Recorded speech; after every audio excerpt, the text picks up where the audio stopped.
Movie शुरू होती है 2009 से, जहां 6 कॉलेज स्टूडेंट्स अपने कॉलेज के प्रोजेक्ट के काम से एक गांव में आते हैं। इस प्रोजेक्ट के दौरान उन्हें गांव वालों की मदद करनी होगी।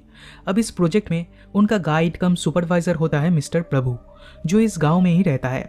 इधर एक छोटा सा पुल है जिसके ऊपर से कार नहीं जा सकती, इसलिए उन्हें बाइक के थ्रू इस गांव में एंटर होना पड़ता है।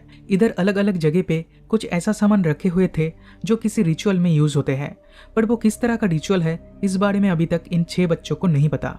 ऊपर से इस गांव का पॉपुलेशन भी बहुत ही कम है। इन 6 लोगों का नाम है नूर, विद्या, बीमा, आयु, एंटन और वायु।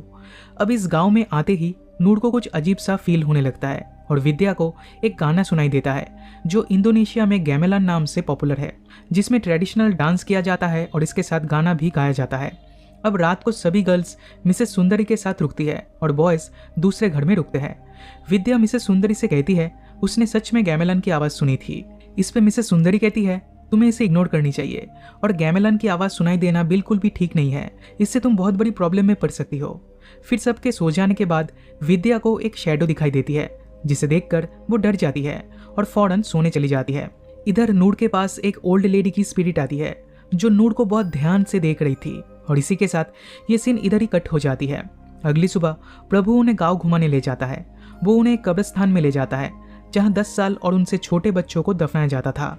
देन वो नोटिस करते हैं इस गांव में एक भी बच्चा नहीं है। ये देखकर उन्हें यकीन हो जाता है कि इस गांव में कुछ तो गड़बड़ जरूर है। फिर प्रभु उन्हें एक जंगल के पास ले जाकर कहता है कभी भी इस जंगल के अंदर मत जाना, क्योंकि इधर एक जगह है जिसका नाम है तपाक तिलास। अगर कोई इंसान गलती से भी उधर पहुंच जाए तो उसका जिंदा रहना बहुत ही मुश्किल हो जाता है। अब ये 6 लोग प्रोजेक्ट के काम के लिए 2-2 के ग्रुप में डिवाइड हो जाते हैं। इधर आयु अपने साथ बीमा को ले लेती है क्योंकि वो बीमा को पसंद करती है, पर बीमा विद्या को पसंद करता है। फिर जब नूर और विद्या नहाने जाते हैं तब नूर को एक डिमोनिक एंटिटी दिखाई देती है और वो बिना नहाए ही वहां से भाग जाती है। अब जब विद्या नहाने जाती है तब नूर बाहर से उसे देख रही थी क्योंकि उसे पता था वॉशरूम के अंदर कोई डिमोनिक एंटिटी है और इसलिए उसे विद्या के लिए चिंता हो रही थी। लेकिन तभी ये दोनों नोटिस करती है उनके सामने एक बहुत ही खूबसूरत डांसर खड़ी है, पर अगले ही पल वो गायब हो जाती है, जो देखकर ये दोनों ही डर जाती है। इसके बाद प्रभु नूर को एक प्रीस्ट के पास ले जाता है जिसका नाम है मम्बा। वो उन्हें एक स्पेशल टाइप का कॉफ़ी पीने के लिए देते हैं। दरअसल इस कॉफ़ी से मम्बा ये पता लगाते हैं कि कोई इंसान सच में पॉजेस्ड है या नहीं। अगर ये कॉफ़ी किसी इंसान को कड़वी लगती है तो वो बिल्कुल ठीक है, और अगर ये कॉफ़ी मीठी लगती है तो वो इंसान पॉजेस्ड है। अब ये कॉफ़ी नूर को मीठी लगती है, दैट मीन्स वो पॉजेस्ड है। तब मम्बा एक रिचुअल की मदद से सब कुछ ठीक कर देते हैं। इस रिचुअल के दौरान मम्बा एक जानवर की बलि देते हैं और मम्बा के पास भी एक डिमोनिक एंटिटी थी जो एक डॉग के रूप में थी। ये डॉग इस जानवर को ले जाता है और इसे खाने लगता है। इसका मतलब मम्बा डीमोन को हराने के लिए किसी और डीमन को यूज कर रहे थे। फिर रात को जब सब लोग सो रहे थे तब विद्या नोटिस करती है नूर डांस कर रही है, बट सच तो ये था कि ये डांस विद्या ही कर रही थी और वो भी नींद में। अगले दिन प्रभु एंटोन, आयु और विद्या को मम्बा के पास ले जाता है, जहां एंटोन और आयु को कॉफ़ी कड़वी लगती है पर विद्या को कॉफ़ी मीठी लगती है। तब मम्बा एक रिचुअल करते हैं और विद्या को एक टीका लगाकर कहते हैं अब सब कुछ ठीक हो जाएगा, डरने की कोई बात नहीं है। फिर एंटन नूर से कहता है बीमा का बिहेवियर आजकल कुछ ठीक नहीं है। एंटन को बीमा के बेड के नीचे से कुछ चीज़ें मिली है जो इस गाँव में रिचुअल के लिए यूज़ होता है, और उसे बीमा के रूम में से किसी औरत की आवाज़ भी सुनाई देती है। उसने बीमा के रूम में कुछ सांपों को भी देखा है जो उस डांसर से रिलेटेड है। फिर रात को विद्या नूर को देखकर डर जाती है। सब लोग उसे संभालते हैं, उसे पीने के लिए पानी देते हैं, पर तभी उसके मुंह से एक बालों का गुच्छा निकलने लगता है। इसका मतलब मम्बा ने विद्या के ऊपर जो रिचुअल किया था वो कोई काम नहीं आ रहा था। अगली सुबह बीमा और आयु एक बैंगल को लेकर बात कर रहे थे जो बीमा ने आयु से कहा था विद्या को देने के लिए, लेकिन आयु कहती है वो बैंगल मेरे पास नहीं है, वो खो गया है। ये सुन के बीमा बहुत गुस्सा हो जाता है। वो सभी डिसाइड करते हैं कि वो फौरन इस गांव को छोड़कर चले जाएंगे, पर आयु मना करती है। फिर नूर देखती है आयु और बीमा तपाक तिलास से बाहर आ रहे हैं जहां ये दोनों एक साथ थे। ये देखकर नूर शॉक्ड हो जाती है क्योंकि बीमा तो विद्या को पसंद करता है। अब बीमा आयु के साथ क्यों गया था वो हमें बाद में पता चलेगा। फिर जब विद्या और वायु मार्केट में कुछ सामान खरीदने जाते हैं तब एक दुकानदार उनसे कहता है उन्हें फौरन इस गांव को छोड़कर भाग जाना चाहिए, क्योंकि इस गांव की स्पिरिट्स बाहर से जो भी आते हैं उनके ऊपर हमला कर देते हैं और उन्हें मार देते हैं, तो इन लोगों के साथ भी ऐसा ही होगा। पर ये दोनों उसकी बातों पे बिलीव नहीं करते। दिन वापस आते टाइम उनकी बाइक खराब हो जाती है। तब उन्हें एक ओल्ड मैन दिखाई देते हैं जो उन्हें गामेलन की तरफ ले आते हैं जहाँ पार्टी चल रही थी। उधर विद्या को वही डांसर दिखाई देती है जो उसे और नूर को वॉशरूम में दिखाई दी थी।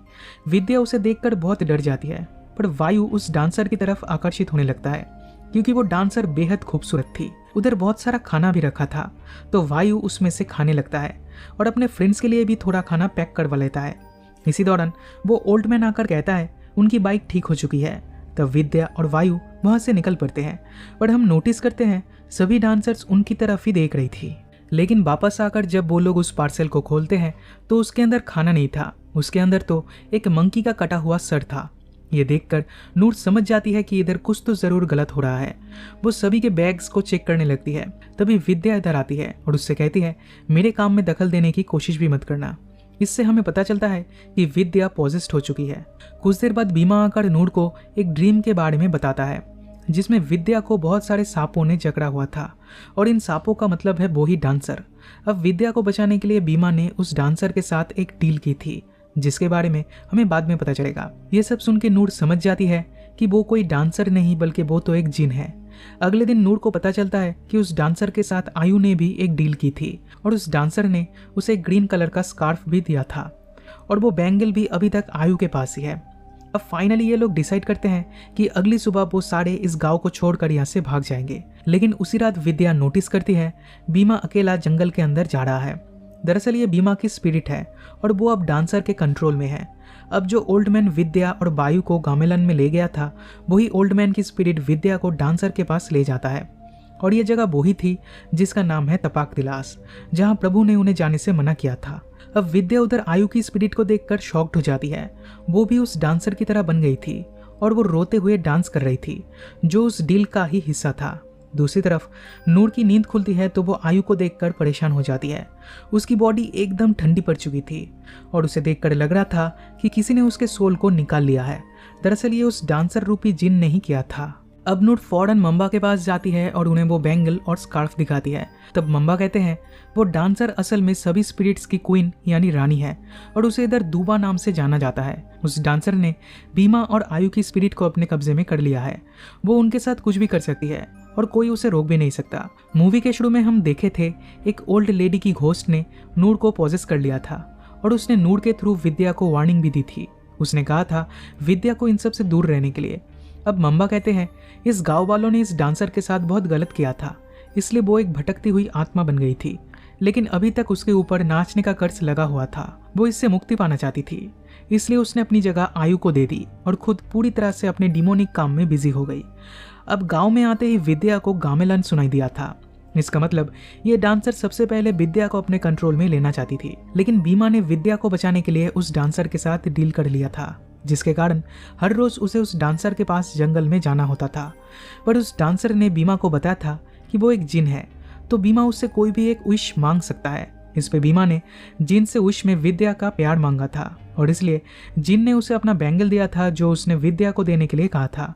अब बीमा ने ये बैंगल आयु को देकर कहा था विद्या को देने के लिए, पर जेलसी के कारण आयु ने वो बैंगल अपने पास ही रख लिया था। फिर जब जिन बीमा का विश पूरा करने आती है तब उसे वो बैंगल आयु के पास मिलती है।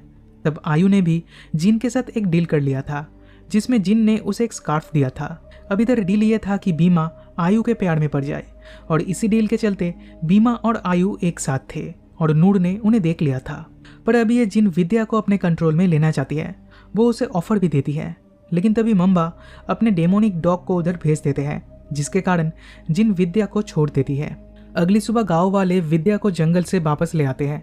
दरअसल गांव वाले इन सभी को ढूंढने के लिए जंगल में गए हुए थे, बट अनफॉर्चुनेटली उस जिन ने आयु और बीमा की स्पिरिट को अपने कंट्रोल में कर लिया था, जिससे उनकी बॉडी पूरी तरह से अकड़ जाती है और धीरे धीरे करके उनकी सोल जिन के पास जा रही थी। एंड फाइनली ये 4 बच्चे जिंदा रहते हैं जो शहर में लौट जाते हैं। इधर आयु और बीमा को हॉस्पिटल में एडमिट किया जाता है, जहाँ 4 दिन के बाद बीमा की मौत हो जाती है और 3 महीने कोमा में रहने के बाद आयु की भी मौत हो जाती है। अब इस गांव में कोई भी बच्चा नहीं था, क्योंकि गांव वाले अपने बच्चों को उस जिन के पास सैक्रिफाइस कर दिए थे खुद को सेफ रखने के लिए, और वो ओल्ड लेडी की स्पिरिट हमेशा नूर को प्रोटेक्ट कर रही थी, इसलिए उस जिन ने नूर को कुछ भी नहीं कर पाई थी। अब इस इंसिडेंट के कई सालों बाद नूर का इंटरव्यू लिया जाता है जहां वो रिपोर्टर को अपनी पूरी कहानी एक्सप्लेन करती है। वो चाहती है ये कहानी पूरी दुनिया को पता चले, पर वो अपने दोस्तों का नाम सीक्रेट रखना चाहती है। और इसी के साथ ये मूवी यहीं पे खत्म हो जाती है।